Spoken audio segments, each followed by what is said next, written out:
Guys, we talked about this. Let's get out of the way so he can feed you. Come on. Hey. Hey. I don't know why you guys always got to choose the difficult way. You just get away from him, he'd give you some food and he'd be gone. You guys could eat.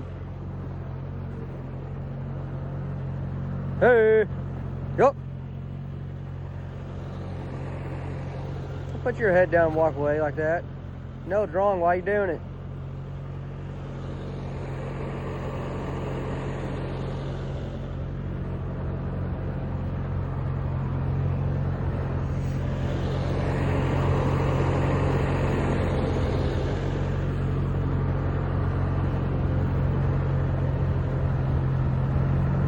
Hey.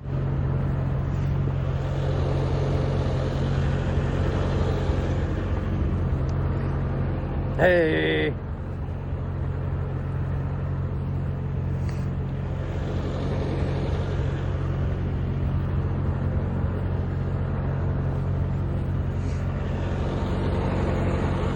Yeah.